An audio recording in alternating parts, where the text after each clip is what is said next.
All right. Good morning.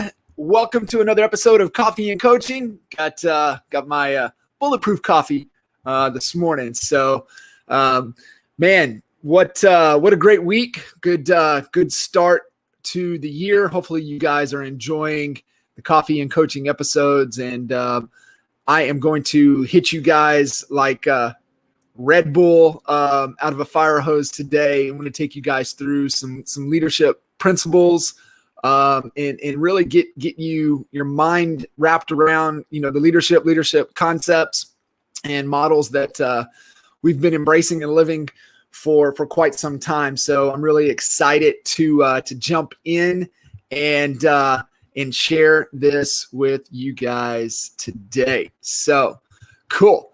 The only thing that I don't like is when I go hit play here, I won't be able to see anything. So if you guys have any questions or comments, throw it in there. This presentation will probably take us to the top of the hour. But if you guys do have any questions, throw them in there and we'll circle back at the end. If not, follow up after this episode. So leading to leadership, and really the concept came about from understanding that you've got to be able to lead and coach yourself before you can lead and coach anyone else. And really a lot of the things in today's episode through this slide deck that I'm going to share with you guys really comes from experience. I've just been really fortunate to have worked for some really amazing leaders in my career. So super fortunate. If you guys have ever had anybody in the same situation to really mold from, learn from, observe, and be able to pull from, and also the opportunity to work with some incredible leaders as well. A lot of them you guys are aware of and and either have been guests on Expert Mentors Live or here with us on Coffee and Coaching. Also, the experience of owning, several, $1 million plus revenue, businesses over the years. So that experience, right? Leading an organization, leading several organizations. And then also, the unique perspective that I have for working with so many top real estate agents across the country over the last 9-10 years and helping them exponentially and, not only grow and transform their business, but also transform their lives. So definitely a unique perspective and skill set and really as it pertains to leadership and what we're going to talk about today. So I'm going to really unpack some of the requirements that are musts for all of us as leaders, talk about the evolution in the model and experiences through the different levels. And then at the end, I'll give you guys some framework, really how to keep that rhythm and maintain the heartbeat of your organizations moving into 21 and beyond. This little quote from Mr. Michael Magic Reese: market share is elastic to your leadership. You want a bigger business, you have to become a better leader. And this was when we were in the Dallas brokerage, and we were in the office in Addison. And at this time, we were building out our $12,000 ISA boot camp. And one of the presentations that I had the opportunity to deliver to the leaders that came in and brought their ISAs to this 3-4 day workshop was on leadership. So this is what we've been living and educating and teaching and coaching and training to these principles. Majority of our career. So, and this little quote here definitely holds true. And if your business is not where it's at, there are no business problems. There's only leadership problems. And so if you're not, and your business is not where you want it to be, then you have to look at you as a leader. How well of a job are you leading, and how well of a job are you cultivating and growing the leaders within your organization? But it really all starts here, right? We've got to have an awareness of where we are and where we want to go. And the biggest constraint is that what we see is that leaders don't think big enough. I had a great conversation with one of our clients last night, and we were talking through goals, and she had shared those with one of her mentors, and her mentor challenged her and said, your goal's not big enough. And so, the whole, for our present to be better, our future has to be bigger. So one, we have to have an awareness of where we are, and then we have to know the bigger future of where we want to go. And, Jim Collins talks about in Beyond Entrepreneurship, the primary barrier to greatness in many companies is ineffective leadership. And so leadership defined as both a research area and a practical skill regarding the ability of an individual or organization to lead or guide other individuals, teams, or entire organizations. The one thing that I want you guys to look at here that really, really sticks out is the word skill. So remember, anything that is a skill can be developed. So leadership is a skill. It can be developed. It's no different than your sales skills, your marketing abilities, your marketing skills, your presentation skills. It can be developed. One of the worst things that I hear leaders say over time is that, man, I'm just a terrible leader. Well, no shit. If you keep saying that, then that's what you're going to be. You have to say, I am going to become a great leader because it's a skill. I can develop that muscle. I can be better. And the truth is, all of you listening into this are leaders, especially if you have kiddos. You're a leader, right? And I really like, really looking at from a leadership perspective is really the ability to influence another human being. I think that's one of the other words that could really fit in here into this definition is influence. Now, are you influencing for the better or not? Right? That's why there are no business problems. There's only leadership problems. And how are you influencing that organization to grow and achieve and move closer to the purpose and accomplish those BHAGs that we all have for our business and for our lives? And so we get into functions, and the function of leadership, the number one responsibility of us as leaders is to actualize a clear and shared vision for the company and to secure commitment to that vision. Okay. Number one, lead by example. Two, have a clear and shared vision. Get the commitment and buy-in from everybody. And so this is the requirement. No matter what your style, you have to perform this function. We'll get into styles in just a second, but you have to perform this. You as leaders, this is critical. Right things, right order. Everything is a system and a process. This is no different. So you got to understand that function as leaders. So here are the styles, right? So the four leadership styles, and we all have a different style. Number one is selfish, okay? Number one is selfish leadership. What's in it for me? What's in it for me? These tend to be diminishers, not multipliers. Tend to be takers, not givers. Fascinating. So I'll probably be throwing different resources and books out at you throughout this episode. One is the book Multipliers, where it breaks down multipliers or diminishers. Another is from, his name will come to me, but it's give and take, givers and takers. And so selfish leadership, right? What's in it for me? And we all know leaders like this, right? The other style is barter leadership. I will do this for you if you do this for me. There's always a trade-off. There's never, it's never coming just give. It's like, okay, all right, you're giving me something, but what do I have to give in return? We know those type of leaders.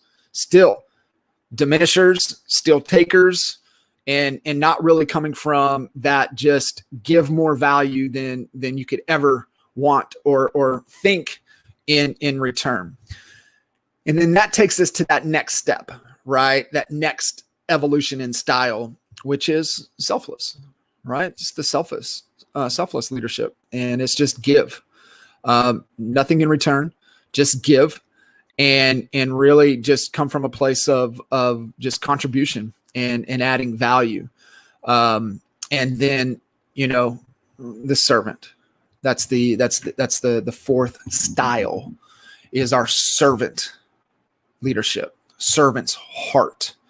And, really, it takes, it takes a lot of self-awareness, emotional intelligence, to be at that level, right? At that servant leadership style, that level. Now, we all know different leaders throughout the different styles.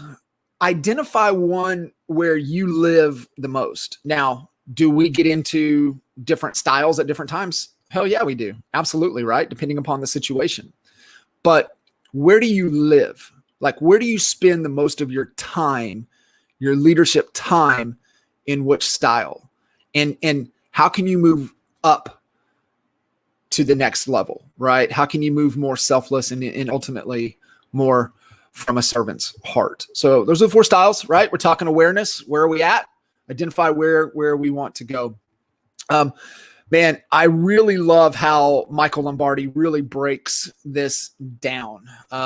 He's GM. I don't know where he's at now. At the time of the pulling these principles out and sharing this story, he was in the leadership capacity with the Patriots. Obviously, Browns in the background. So he was at the Browns before he went to the Patriots. I think he moved when Belichick moved. So it's definitely been in that leadership capacity for quite some time. But I love these elements. So number one is management of the plan. It's the vision, right? The vision is the forcing function for change. It's not what the vision is. It's what the vision does. Vision energizes you and your talent. Without the vision, the village will perish. People spin. They don't have that driving force of what we're working towards if there's no vision. And it's really, really powerful. And people will go their own way if there's not a vision that we're all in, right? You will lose your talent, right? Energizes you and your talent. You will lose your talent if there's no vision. So we've got to have vision. It's management of the plan. Second is management of being able to communicate the plan, right? We go back to the function. Have the vision. Now, can you articulate the vision? Articulate that vision to those people around you and get a consensus on a common vision. That's leadership. Okay. Here's what we want to accomplish. This is our purpose. We're in alignment because these are our values. Now, what's that BHAG we're going to go get after? Okay. So there's three components to vision, and it starts with your values.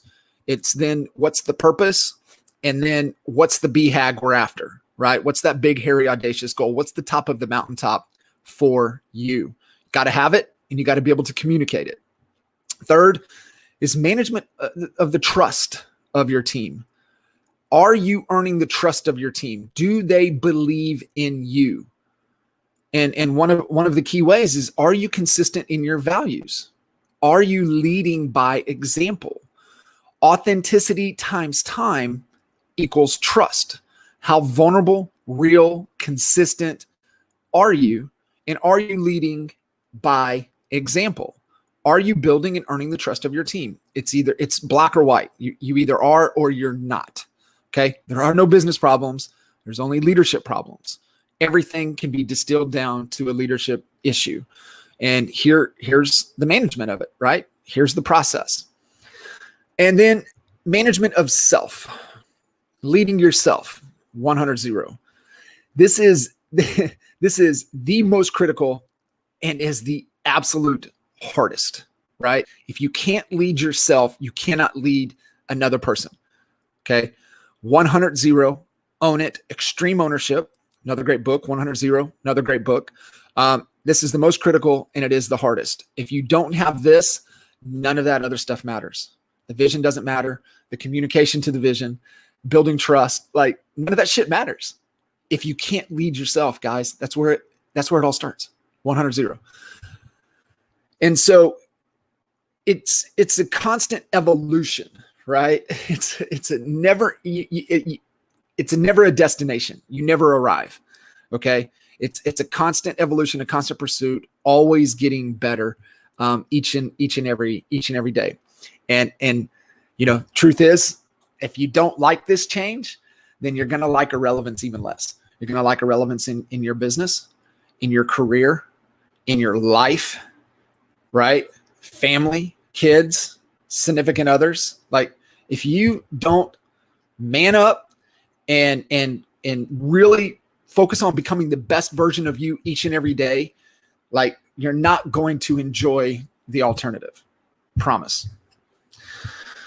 So entrepreneurship has really been defined as a person who organizes and manages any enterprise, especially a business, usually with considerable initiative and risk. So we kind of coined the solopreneur. It's stage one of the 8 stages of the real estate growth cycle, if you will. And solopreneur is stage one. And it's a real estate agent seeking consistency and growth and committed to finding a better way and being a successful value-added real estate advisor. That's our definition of the solopreneur as a real estate agent. Consistency, growth, commitment, always a better way, and value coming from a place of contribution and adding value as a true advisor. A lot of keywords to hone in on there, a lot to focus on. And so that leaves us a lot of room for growth. Here's the game, right? Most of us starting out as entrepreneurs, solopreneurs, develop skills, right? We develop the skill set, stage one. We know how to make a sell. We can talk to people on the phone. We can articulate and pitch our offer. We can negotiate a contract and get it to the closing table, right? We develop those skills. And then we start to make key additions to our business. And so at about 3 to 4, 5 employees, team members, I like team members better than employees, team members, you have to develop the leadership skills. Okay. Leaders are made, not born. Now, are some leaders born into an environment, a circumstance that lends to their thinking and their beliefs that drive the way they think and the way they feel and the way they behave, that delivers leadership results? Hell yeah, right? Everything is circumstance. Everything is environment. We know that, right? We know the process. Go back to episode 1 or 2 of Coffee and Coaching. I break it all down for you guys. It's right there. It's the code. So what we have to realize is that the game switches when you start adding people. You don't realize it changes, but you're moving from entrepreneur to a leader. And think about it. The checkers board and the chessboard are all the same, right? It's just different pieces. So most small businesses can really be successful with the checkers mindset. Fact. You can be a solopreneur and make a fantastic living selling real estate, right? The producer model, right? There's two models in real estate: producer model, business model. Producer model, just you, maybe one assistant, you're cranking, doing deals, depending upon your market. Shit, you can make $500,000 a year. Great, successful. Checkers mindset. So that's startup mode. And that's where you guys are doing everything. Okay. You're wearing all the hats. And so when you don't have time to do your job, which is a high leveraged activity, if you don't have time to do your HLAs, it's a good indication you're playing checkers, right? You're playing checkers if you're not doing your job. And so that's where you have to understand that the game changes. It becomes chess. You start adding pieces. Those pieces are really, really critical. And so understanding the game, understanding your style, understanding the sequence. And so let's go back to, there are no business problems. There's only leadership problems. And people, have a hard time looking in the mirror and wonder why they fail. And it goes back to because they haven't spent time leading themselves. Not living in alignment to their values. They may know it, right? But are they really living it? Are they, like Holly likes to say, are they walking the talk? And so do not lose sight of those principles, because you will lose the talent around you, and maybe even worse. And so it's knowing versus living. You know it, but are you doing it? Are you acting it, right? Knowledge is power, but the choice is yours to really take action on it. And so what it really falls down to, and this is the most critical element of success. I don't care. You can give me anything else, and I'm always going to come back to it's discipline. It's discipline. It's discipline is the separation to be exceptional. It's the pathway to freedom. If you are not disciplined, you will not be exceptional. You can be good. You can play checkers. You can get rewarded for bad behavior. You can be in a $1 million price point market and have, people like you, and you do 10, 11 deals a year, make, 400,000, rewarded for bad behavior. That's not exceptional, right? That's poor. That's average. So discipline. You have to be disciplined in everything you do if you want to be exceptional. How you do anything is how you do everything. How are you showing up? And remember, the goal ain't to sell more deals. The goal is freedom.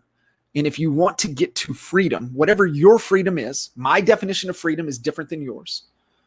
But whatever your definition of freedom, and you want to get there, you're not going to get there unless you're disciplined.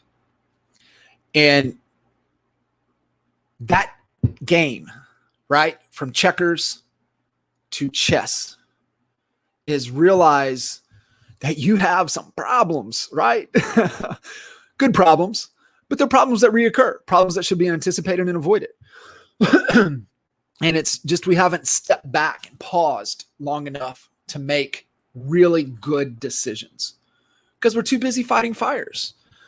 And this is the development phase. You're developing your pieces. Checkers, same pieces. Chess, every piece is strategically different. Okay? They have their own unique capabilities, and you're leveraging those. Okay? And you have the greater chance of accomplishing whatever it is you're wanting to accomplish. What is that BHAG? What's the top of the mountain for you? You can't wait until you need a leader to start developing one. Start today. Bet on leadership every time. Pour into your people. I'm going to start next quarter. Bullshit. Start today. Start developing pouring into your people today, right? I've got one of our new hires.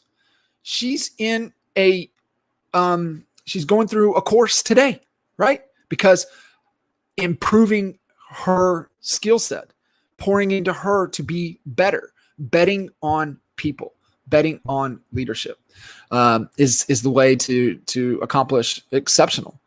And so it all starts, right? Leading ourselves and then leading others, leading our team. And the greatest people that we have, okay, are self-managed. They need a common vision, and that's what leadership is. So have the vision, articulate the vision to those around, and get a consensus on the common vision, and then model the behavior you want. When leading others, your most important piece of communication is your behavior, living to your values. How are you showing up? How are you behaving? Remember, your team, they're just like your kiddos. They're always watching. How are you behaving?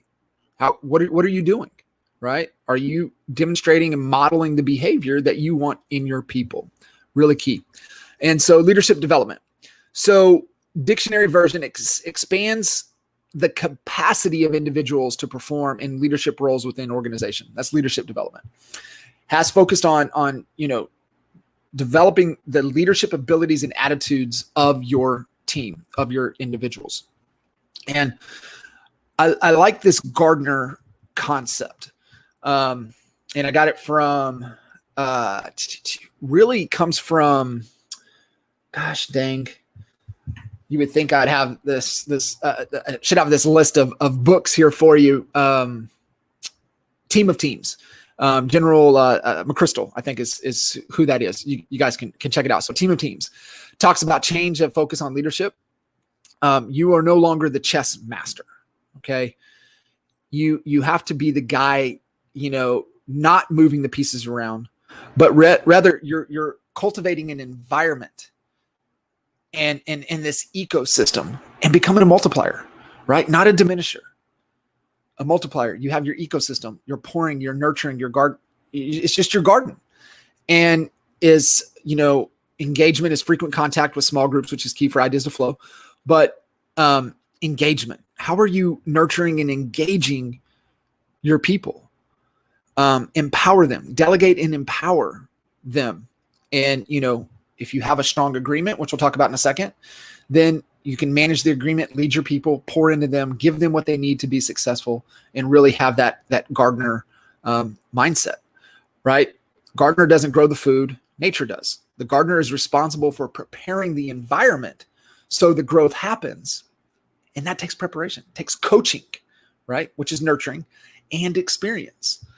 Oh man, I really love this concept, and I love seeing the leaders who really embrace this ecosystem and building it and allowing that to happen. And it's really cool to see. And at the end of the day, we just have to trust the process. So the ecosystem, building your culture with intention. Everything in life is uphill. Building your ecosystem it's uphill. It's an uphill battle every day. And the only way we get uphill is with intention. So being intentional about it, knowing this ecosystem, you're aware of it. You know what you're doing, creating feedback loops. So you're seeing, you're hearing, you're witnessing things, adjustments, tweaks that, a little more attention here, a little less here to be able to do it. So the question that you have to answer is, what does it take to maintain your garden, your ecosystem? That's what you have to figure out. That's your job as the leader, the gardener, to build and protect that environment. And that's what we talk about too, right? Environment is stronger than will. One of my favorite Nipsey quotes, are you creating an environment that is inspiring and growing, right? Are you surrounded with that? If not, you don't have a garden, you don't have a circle. What he says is you've got a cage, right? And you don't want to cultivate an ecosystem in a cage. So really embrace and lean in on that concept. And so moving into leading ourselves, leading others, and then leading leaders, right? Your leaders are stepping up. They're leading. How are you growing and pouring into them? At this point, when you really have your leaders around you and you get to that point, you've got this fantastic ecosystem. We're really doing some really good things. We have to be really mindful and careful of our voice. The more experienced, the more successful you become, the higher up whatever ladder that you have, your suggestions, your thoughts out loud could be taken as fact. And so the biggest shift here for all of us is really making sure we're leading by asking questions. Okay. Think about your question to statement ratio with your people.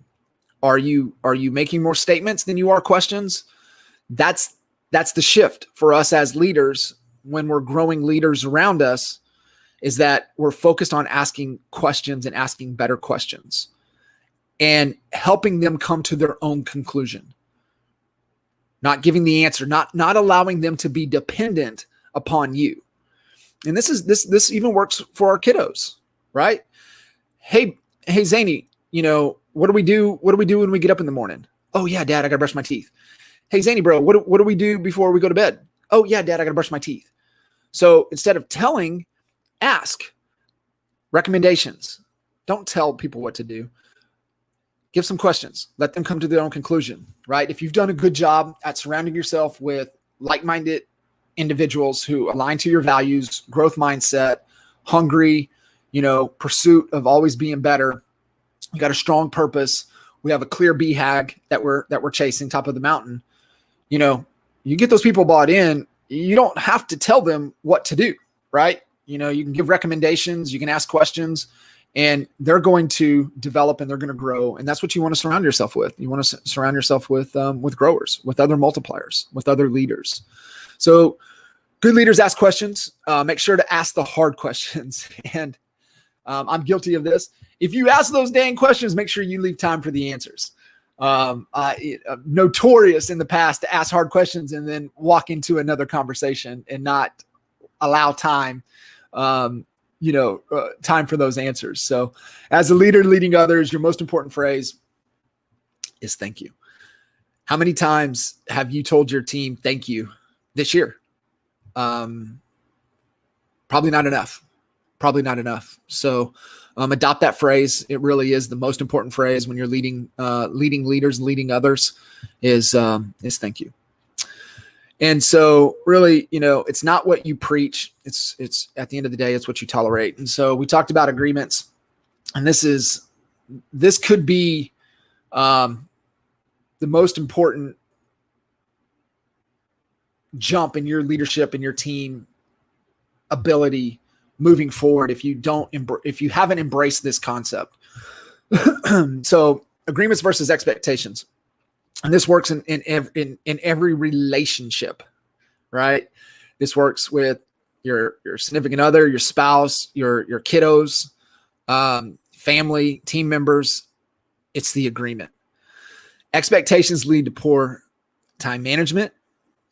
Once agreements are made, people don't have to be managed. What gets managed is the agreement. I suck at managing people, and I never want to manage anyone. I love leading people, but what you manage is the agreement. What is the agreement? The more expectations you have, the more you set yourself up for disappointment. If you are just relying on expectations with another human being, you know how often you're going to be let down? 100% of the time, not 99, 100% of the time. Because here's the thing, your definition of success is different than the next person and the next person and the next person. So if we don't get it out on the table, get it out in writing, get on the same page, right? That's what same page is. We signed on the same, we're on the same page. Our name's on the same page. We agreed to whatever is on this page. That's where you're not let down. We're moving faster, and we can solve the problems faster if we're not meeting that success. So no expectations, no disappointment. And so this allows us to demand the best, right? And it helps us get clear on what we want success to be. And so this allows us to be clear on the roles and responsibilities. What is the definition of success in that role? And, go back, look at all the functions, look at your people. Do you have a clear definition of success? What is the goal, right? And usually it's around a measurement. And so remember, anything that is a measurement is a number. So what's the number of success that we're looking for in this role? Here's an example, like with the kiddos. I get frustrated when the trash is overflowing and the kids haven't taken it out, or somebody hasn't taken it out. And I'm like, duh, I don't have an agreement with anybody to say, hey, when the trash gets full, take it out. So that's on me. Remember, 100-0, extreme ownership. How well are you leading yourself? No expectations. If there's no agreement, then there's no expectations there. So really focus in on agreements versus expectations. And, adaptability, being agile, being able to move, especially in the ever-changing landscape that we're all in. And as fast as technology and things are evolving around us, are we adapting? Are we being agile? Are we, moving with what we're given in pursuit of that BHAG, the top of that mountain? And so we talk about growing and maintaining that ecosystem. I was going to give you guys kind of the framework to cultivate and maintain. So these are actionable items that you can get in your calendar today to help you cultivate and maintain your new ecosystem, your garden. And it's the work rhythm, right? Consistency creates predictability. And how consistent are you, right? Are you being disciplined to this process? And it's either yes or no. You either are or you're not. You're either being consistent or you're not. And that allows us to create that predictability. And, I hear it from leaders all the time. It's like, we got to get shit done. We got to work. And, yes, we do. But how well are we communicating?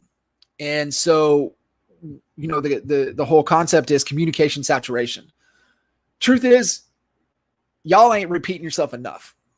Period. You're just not. And there are so many damn distractions that it takes so many more impressions for somebody to really get it. And here's one of the terrible things, right? So we're talking about being agile, being able to move and ebb and flow. If you're one of the leaders that, hey, do this, hey, do this, hey, do that, do this. And if you're not really sticking to something or giving something time to produce the results, there's a cash conversion on everything we do. If it's not bearing the return on whatever it is we're going to do, and you're bouncing from idea to idea to idea, the people around you aren't going to take you serious. And they're just going to keep doing what they need to do. And they're not going to, the iteration of getting better, right? They're just not, because they're going to be like, there's another harebrained idea. John must have listened to some new training. He'll have a new one next week, so we don't need to listen to that. And statistically, it takes about 8 to 9 times for your team to hear the same message before they really start to say, okay, well, this is something that we're really going to do. So you got to be consistency. You got to be consistent in your communication, and you've got to communicate often. And a little rule of thumb is that if your team's not mocking you or ending or finishing your sentences, you haven't repeated yourself enough. That's it. So if you're not hearing them mock you, kind of giggle and like roll their eyes and like finish your sentence, then you haven't repeated yourself enough. So communication saturation. Every opportunity you can. What's the vision? What's the BHAG? What are we focused on? What are we committed to? And really comes back down to what's the goal, right? We know the goal is freedom, but there's a BHAG in our business, a big, hairy, audacious goal, the top of the mountain that we're after. What is that? And your job as the leader, and most of you, head of company, or head of sales, or a leader from within, keeping our eye on the goal, but finding where the constraint, right? The book by Eli Goldratt called The Goal, which is Vern Harnish of Mastering the Rockefeller Habits, Scaling Up. His number one business book recommendation is called The Goal by Eli Goldratt. And I would listen to it on Audible. It's told in a fable story format. And the constraint, the book's about it's theory of constraints. And there's always a constraint somewhere in our organization. Most of the time, the constraint is in our thinking. But where is Herbie? And Herbie is the kids, in the story. You have to listen to it. It makes sense. But essentially, Herbie is the constraint. So your job is, hey, what's the goal? If we're not getting the results, where's the constraint? Let's fix it, and then find where it goes to. The thing with Herbie is that Herbie's always somewhere, and our job is to always find him and keep him moving.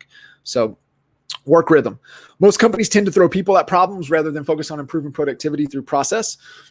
So really, if we're not getting the results, where's the constraint? Focus on process instead of just, adding people. So start with the process, not only the process in your business, but the process of how you are working. And this is that process that I want to give you guys.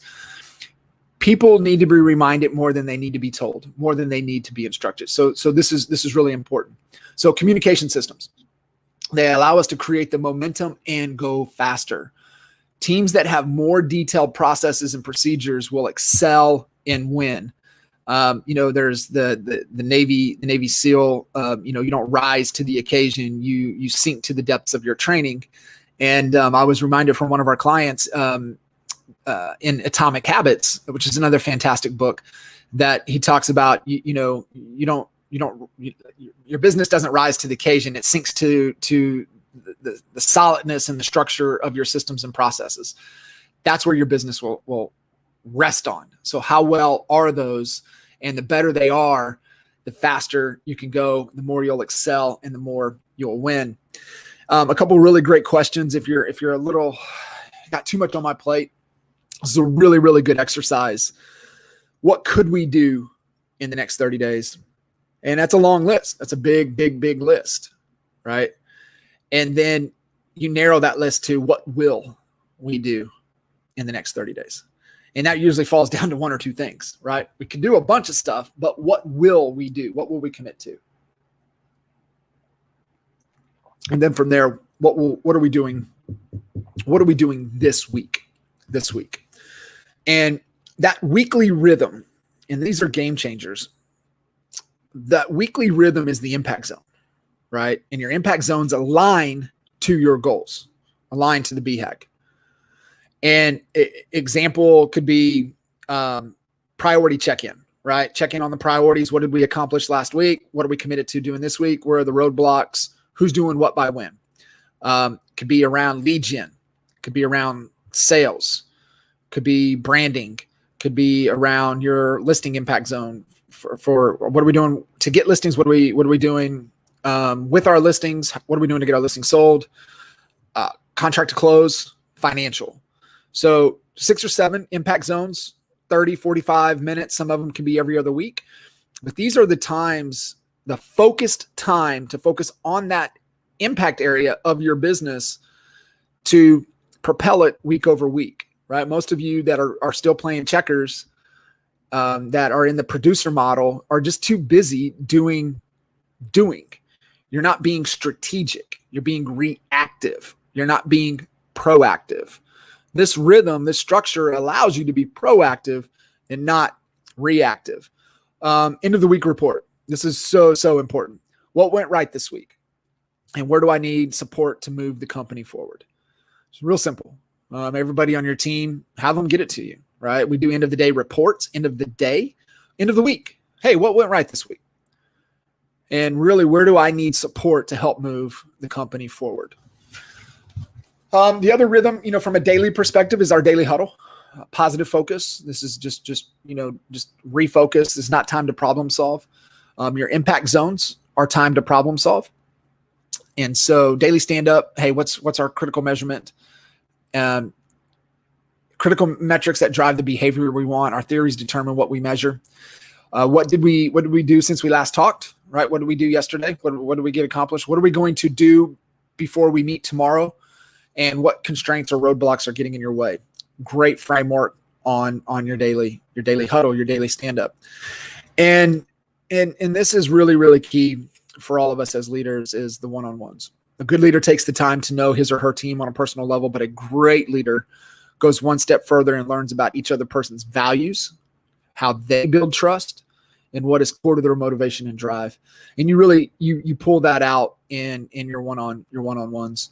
And in those one-on-ones, guys, spend 80% of your one-on-one time listening and asking questions, asking really good questions. That's the goal of the one-on-one. There's, are we achieving the outcome that we're after? Are we clear on the vision? And did we improve the relationship? Those are 3 things that we're looking for in every one of our one-on-ones. Are we doing what we say we're going to do? Are we clear on the vision? And did we improve the relationship? And so in every phase, we're always going to be confronted with something that scares the shit out of us, right? And we just have to go into it being as fearless as we can. And I know for a lot, really growing and taking on that leadership responsibility is scary. It really is. And so just going in, being as fearless as we can. And so here's a couple things as we kind of wrap up through this presentation, is that we can stay purpose driven. We have to. What is that purpose? What is that for you? Okay. The purpose of the organization, the purpose of why you're excited for your feet to hit the ground in the morning. What gets you out of bed? What gets you going? Stay focused on that. Stay driven by that purpose. Communication is a must. We have to be consistent. We have to be disciplined to it. We have to be willing to invest in our people, and we have to stay persistent until we reach, the top of the mountain that we're chasing, and then reset it. Because as we all know, what's on the other side of the mountain is just another mountain. So we stay persistent until we get to that point. Fantastic. So I know that was heavy. That was a lot. So if you guys have any questions or comments, Sean, what's up, brother? Yes, sir. Hardest person to negotiate? Myself. Absolutely. CP2, aligning one's core passion with their purpose. Yeah. And so, Collins really breaks it down. And it's the concept that we've embraced for so many years on vision. And it really is, what is your core values? Well, who are you at your core? And then what is that purpose we're after? And core passion, right? So passion, one thing, passion is energy. So what gives you energy? That's good, right? Passion and proficiency. That's where we want to spend our time. What are you really good at, and what do you really love? Because if you're doing what you love, you go home at the end of the day still energized.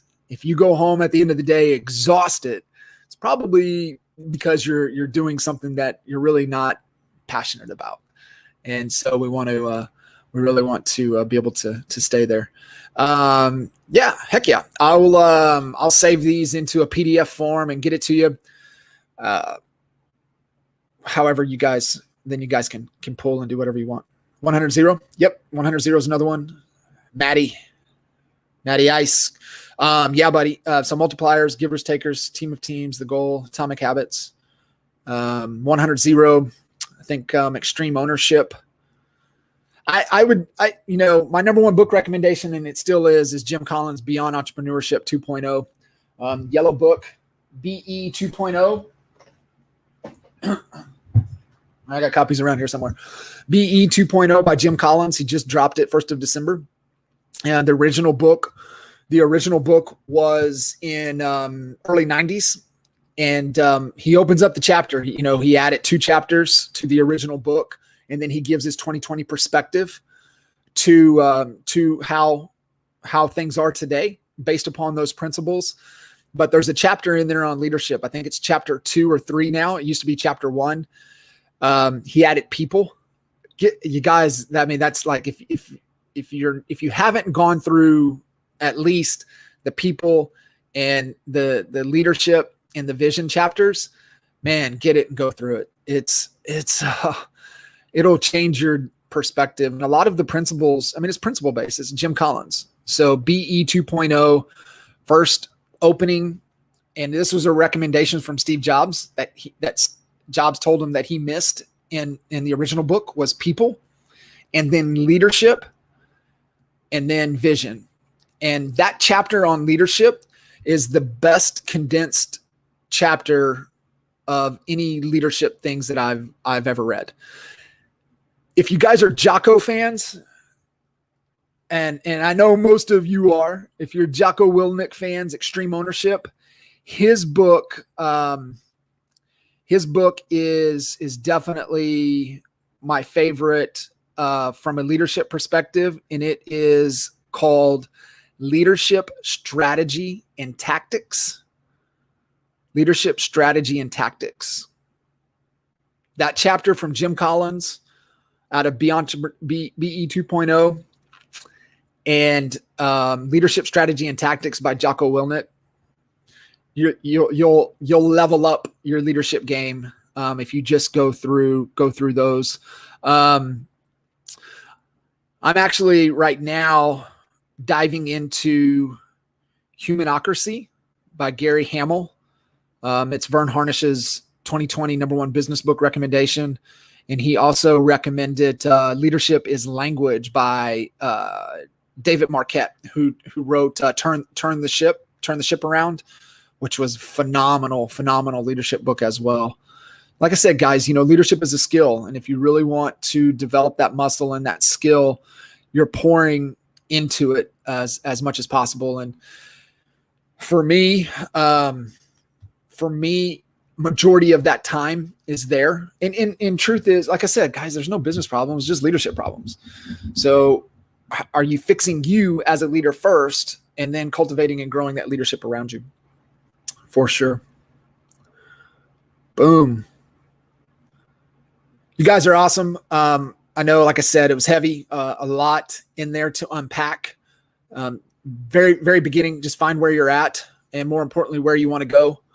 And then just start pouring into being better each and every day. It is a journey that never ends. You never arrive as a leader, and it's that constant pursuit to remind yourself to be as selfless as possible, and coming from that servant's heart.